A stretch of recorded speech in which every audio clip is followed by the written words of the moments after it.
Olá, meus amores, tudo bem? Gente, na aula passada nós falamos sobre a República da Espada, né, que faz parte da Primeira República. E hoje nós vamos dar continuidade sobre a Primeira República ainda, falando sobre a República Oligárquica, tá certo? Mas o que é isso, gente? A palavra oligarquia, gente, ela tem origem grega, certo? E ela significa o governo de poucos. Nós podemos observar aí através já dessa gravura. Então, isso aconteceu no período de 1894 e 1930, certo? Então, por que é um governo de poucos, gente? Porque isso quer dizer que um grupo de pessoas com ideia muito próxima se manteve no poder, certo? E ela utilizou para melhorar suas próprias condições e não de toda a população brasileira, tá certo? Ó, você pode observar aí na foto os barões, né, do café, os coronéis, que eles diziam assim, ó, quanto mais analfabetos, menos eleitores. Aí o outro pensou também da mesma forma. Quanto menos eleitores, menos problema para nós, né? Porque aquele grupo de barões, aquele grupo do café, eles queriam o quê? Ele queria a prioridade para eles, né? Ele não queria que realmente o povo tivesse o voto aberto, tivesse liderança. Então, por isso que eles queriam pessoas analfabetas, pessoas que não entendessem muito sobre as eleições, tá certo? Agora nós vamos passar adiante. Quem formava a República Oligárquica? Você pode aí ver, ó, Prudente de Moraes, que foi um dos presidentes, né? Então, nós vamos entender, gente, que quem formava essa república era grandes grupos proprietários de terras, por exemplo, os fazendeiros, né? Que eles tinham interesse em comum, certo? Por exemplo, qual era a oligarquia mais poderosa, mais rica do Brasil? Era a de São Paulo, certo, gente? Então, nesse período, gente, eles tinham muito interesse e valorização pelo seu principal produto, que era o café, tá certo? Então, vamos ver o que foi que aconteceu aí, olha. Então, a oligarquia cafeicultura paulista, ela se uniu no Partido Republicano Paulista, né?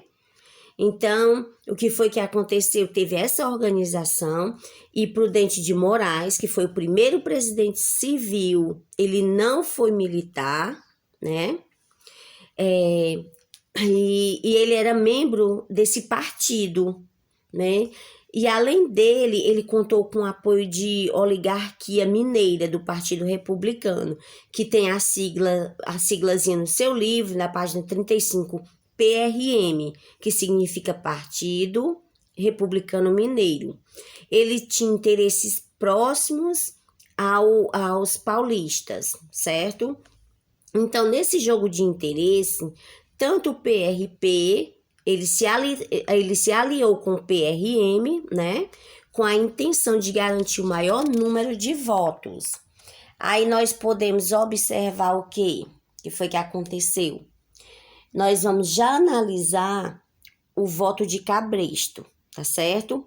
Mas antes disso, eu gostaria de falar um pouco sobre a política dos governadores, né? Que consistia no apoio do presidente, né, aos governadores aliados de todos os estados.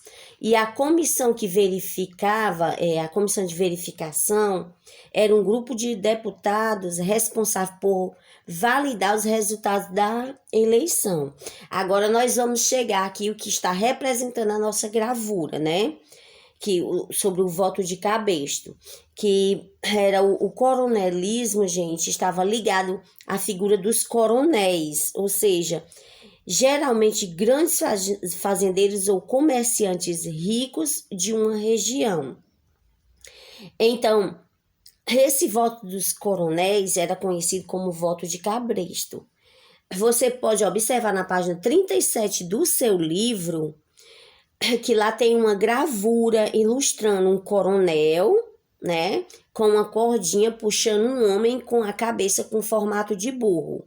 Então, agora nós vamos analisar o voto de cabresto, como era.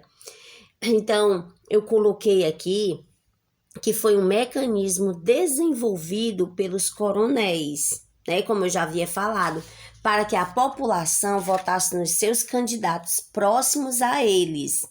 Para isso, gente, eles utilizavam o quê? Olha, a violência, a ameaça e a troca de favores. Você pode observar aí na gravura, né? Um coronel, ou seja, um barão, né? Sem permitir que o pobre votasse, né? Porque eles tinham domínio sobre o povo, tá certo? E para nós concluirmos, nós vamos falar sobre o Porto do Rio de Janeiro. Gente, nós podemos observar que antes, olha como era o porto, era bem destiorado, as ruas não eram tão largas. Então, vamos ver qual foi o objetivo, né, de projetar esse novo centro urbano. Ele foi inspirado, gente, no planejamento feito para a cidade de Paris. Eles viam ali como se fosse a cidade de Paris. Então, Pereira Passos, que foi o engenheiro Francisco Pereira Passos, né? Ele começou a projetar um Rio de Janeiro com vias mais largas, mais arborizadas, né? Com jardins e parques. As obras e mudanças, gente, planejadas pelo prefeito são conhecidas como reforma urbana, certo?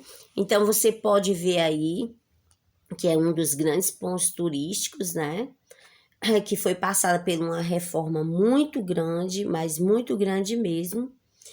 Nós podemos destacar aí como a Avenida Central. Espero ter contribuído com vocês, gente. E vocês podem buscar mais, fazendo a leitura no livro de vocês e praticando as atividades propostas no Google Sala de Aula. Tenham um excelente dia.